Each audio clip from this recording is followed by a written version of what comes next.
भागवत की संक्षिप्त सूची। सूची कहते हैं कि भगवत दत्ती स्वरूप मान धर्म को नमस्कार है, विश्व विधाता भगवान श्री कृष्ण को नमस्कार है। अब मैं ब्राह्मणों को नमस्कार करके श्रीमद् भागवत तोक्त सनातन धर्मों का संक्षिप्त विवरण सुनाता हूँ। सोनक आदि ऋषियों, आप लोगों ने मुझसे जो प्रसन्न किया उसके अनुसार मैंने भगवान विष्णु का यह अद्भुत चरित्र सुनाया। ये सभी मनुष्यों के श्रवण करने योग्य है और इस श्रीमद् भागवत महापुराण में सर्व पाप हारी स्वयं भगवान श्री हरि का ही संकीर्तन हुआ है और वही सबके हृदय में विराजमान है।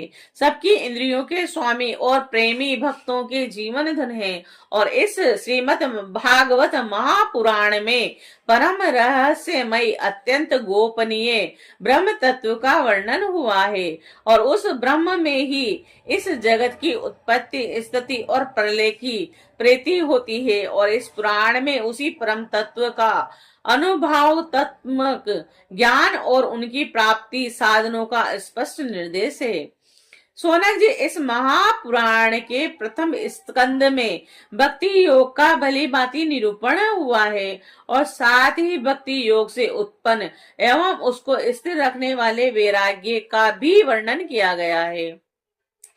परीक्षित की कथा और व्यास नारद संवाद के प्रसंग से नारद चरित्र भी कहा गया है और राज ऋषि परीक्षित ब्राह्मण का श्राप हो जाने पर किस प्रकार गंगा तट पर अनशन व्रत लेकर बैठ गए और ऋषि परवर श्री सुखदेव जी के साथ किस प्रकार उनका संवाद प्रारंभ हुआ, यह कथा भी प्रथम स्कंद में ही है।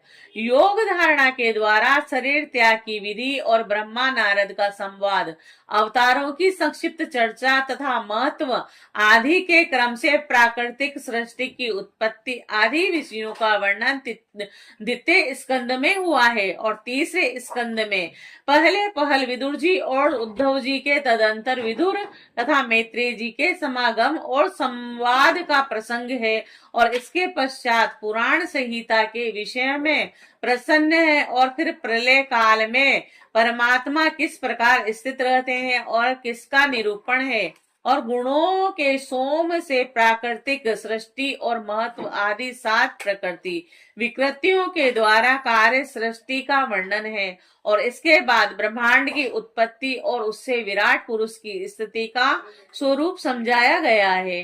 तदंतर स्थूल और सूक्ष्म काल का स्वरूप, लोक पद की उत्पत्ति, प्रलय समुद्र से पृथ्वी का उद्धार करते समय ब्रह्मा भगवान के द्वारा हिरण्याक्ष का वध, देवता, पशु, पक्षी और मनुष्य सृष्टि एवं रुद्रों की उत्पत्ति का प्रसंग है और इसके पश्चात उस अर्ध नारी और नर के स्वरूप का विवेचन है जिससे स्वयंभू मनु और स्त्रियों की अत्यंत उत्तम आधा प्रकृति शत्रुपा का जन्म हुआ था और कर्दम प्रजापति का चरित्र और उनसे मुनि पत्नियों का जन्म और महात्मा भगवान कपिल का अवतार और फिर कपिल देव तथा उनकी माता देवहूति के संवाद का प्रसंग आता है।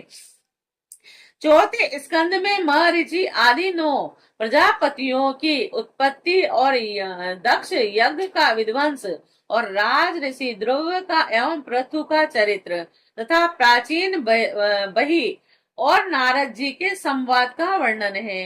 5वें स्कंद में प्रियव्रत का उपाख्यान, नाभि, ऋषभ और भरत के चरित्र, दीप, वर्ष, समुद्र, पर्वत और नदियों का वर्णन है और ज्योतिष के विस्तार एवं पाताल तथा नरकों की स्थिति का निरूपण हुआ है।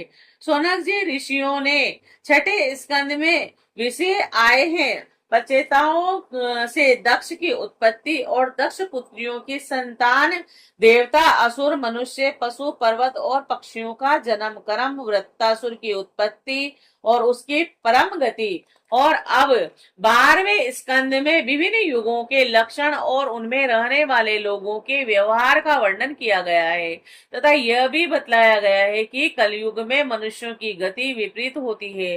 4 प्रकार के प्रलय और 3 प्रकार की उत्पत्ति का वर्णन भी इस स्कंद में है और इसके बाद परम ज्ञानी राज ऋषि परीक्षित के शरीर त्याग की बात कही गई है तदंतर वेदों के शाखा विभाजन का प्रसंग आता है।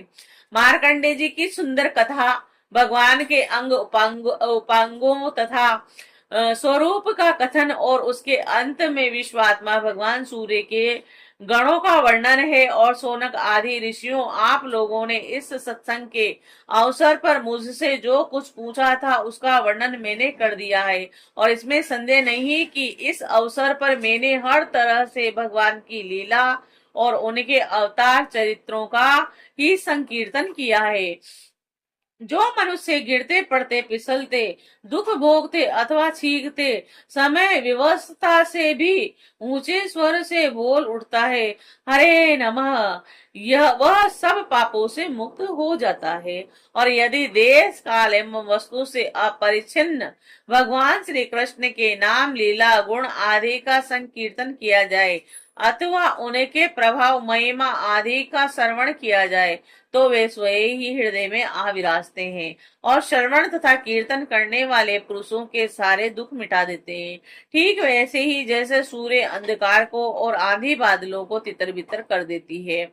जिस वाणी के द्वारा घट घट वासी अविनाशी भगवान के नाम, लीला, गुण आदि का उच्चारण नहीं होता, वह वाणी भावपूर्ण होने पर भी निरर्थक है और सारहीन है, सुंदर होने पर भी असुंदर है और उत्तोत्तम विषयों का प्रतिपादन करने वाली होने पर भी असत्य कथा है।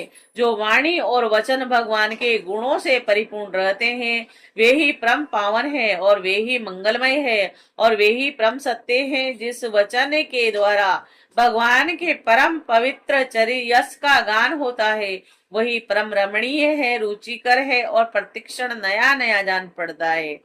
इससे अनंत काल तक मन को परम आनंद की अनुभूति होती रहती है। मनुष्यों का सारा शोक, चाहे वह समुद्र के समान लंबा हो, गहरा हो, क्यों न हो, उस वचन के प्रभाव से सदा के लिए सूख जाता है। और जिस वाणी से, चाहे वह रस, भाव, लिंग, आकार आदि से युक्त ही क्यों न हो, जगत को पवित्र करने वाले भगवान श्री कृष्ण के यश का कभी गान नहीं होता, और वह तो कवि के लिए उच्छिष्ट फेंकने के स्थान के समान अत्यंत पवित्र है। मान सरोवर निवासी हंस अथवा ब्रह्म धाम में विहार करने वाले बहुचरणारविंद विंद्राश्रित ब्रह्महंस भक्त उनका कभी सेवन नहीं करते, और निर्मल हृदय वाले साधु जन तो वही निवास करते हैं जहाँ भगवान रहते हैं। इसके विपरीत इसमें सुंदर रचना भी नहीं है, और जो व्याकरण आदि की दृष्टि से दूषित शब्दों से युक्त भी है, परंतु जिसके प्रत्येक श्लोक में भगवान के सुयश सूचक नाम जुड़े हुए हैं, वह वाणी लोगों के सारे पापों का नाश कर देती है। क्योंकि सत पुरुष ऐसी ही वाणी का श्रवण, गान और कीर्तन किया करते हैं। वह निर्मल ज्ञान भी जो मोक्ष की प्राप्ति का साधन है, यदि भगवान की भक्ति से रहित हो तो उसकी इतनी शोभा नहीं होती। फिर जो कर्म भगवान को अर्पण किया गया है, वह चाहे कितना ही ऊंचा क्यों न हो, सर्वदा अमंगल रूप दुख देने वाला ही है। वह तो शोभावन वर्णीय हो ही कैसे सकता है। वर्णाश्रम के अनुकूल आचरण, तपस्या और अध्ययन आदि के लिए जो बहुत बड़ा परिश्रम किया जाता है, उसका फल है केवल यश अथवा लक्ष्मी की प्राप्ति।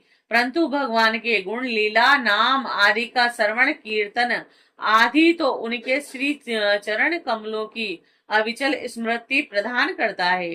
भगवान श्री कृष्ण के चरण कमलों की अविचल स्मृति सारे पाप, ताप और अमंगलों को नष्ट कर देती है और परम शांति का विस्तार करती है, और इसी के द्वारा अंतःकरण शुद्ध हो जाता है। भगवान की भक्ति प्राप्त होती है एवं पर वैराग्य से युक्त भगवान के स्वरूप का ज्ञान तथा अनुभव प्राप्त होता है।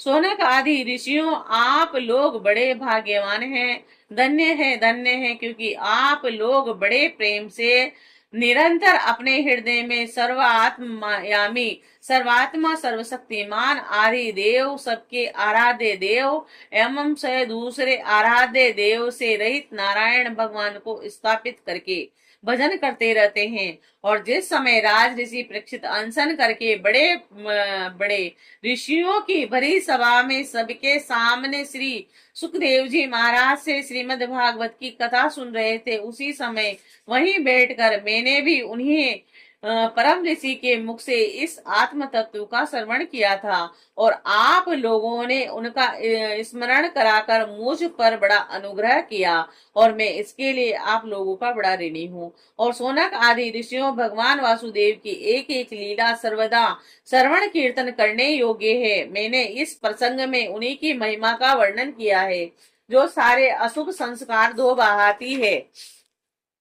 जो मनुष्य एकाग्र चित्त से एक पहर अथवा एक क्षण ही प्रतिदिन इसका कीर्तन करता है, और जो श्रद्धा के साथ इसका श्रवण करता है, वह अवश्य ही शरीर सहित अपने अंतकरण को पवित्र बना लेता है। जो पुरुष द्वादश अथवा एकादशी के दिन इसका श्रवण करता है, वह दीर्घायु हो जाता है। और जो संयम पूर्वक निहार रहकर पाठ करता है, उसके पहले से के पाप तो नष्ट हो ही जाते हैं, और पाप की प्रवृत्ति भी नष्ट हो जाती है। जो मनुष्य इंद्रियों और अंतकरण को अपने वश में करके उपवास पूर्वक पुष्कर, मथुरा अथवा द्वारिका में इस पुराण संहिता का पाठ करता है, वह सारे भयों से मुक्त हो जाता है। और जो मनुष्य इसका श्रवण या उच्चारण करता है, उसके कीर्तन से देवता, मुनि, सिद्ध, पितर, मनु और नरपति संतुष्ट होते हैं और उसकी अभिलाषाएं पूर्ण करते हैं। ऋग्वेद, यजुर्वेद, सामवेद के पाठ से ब्राह्मण को मधु कुल्या और द्रुत कुल्या और पय कुल्या, मधु घी एवं दूध की नदियां अर्थात सब प्रकार की सुख समृद्धि की प्राप्ति होती है। और वही फल श्रीमद् भागवत के पाठ से भी मिलता है। जो द्विज संयम पूर्वक इस पुराण संहिता का अध्ययन करता है, उसे उसी परम पद की प्राप्ति होती है जिसका वर्णन स्वयं भगवान ने किया है। इसके अध्ययन से ब्राह्मण शतंबरा प्रज्ञा तत्व ज्ञान को प्राप्त करने वाली बुद्धि की प्राप्ति होती, और क्षत्रियों को समुद्र प्रयत्न भूमंडल पर राज्य प्राप्त होता है, और वैसे कुबेर का पद प्राप्त करता है, और शूद्र सारे पापों से छुटकारा पा जाता है। और भगवान ही सबके स्वामी है, और समूह के समूह कली मलों को ध्वस्त करने वाले हैं, और ज्यों के त्यों उनका वर्णन करने के लिए ही बहुत से पुराण है, परंतु उनमें सर्वत्र और निरंतर भगवान का वर्णन नहीं मिलता। श्रीमद् भागवत महापुराण में तो प्रत्येक कथा प्रसंग में पद पद पर सर्व स्वरूप भगवान का ही वर्णन हुआ है।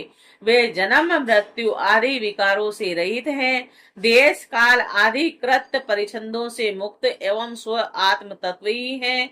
जगत की उत्पत्ति, स्थिति, प्रलय करने वाली शक्तियां भी उनकी स्वरूप भूत ही हैं, और भिन्न नहीं। ब्रह्मा, शंकर, इंद्र और आदि लोकपाल भी उनकी स्तुति करना लेस मात्र भी नहीं जानते।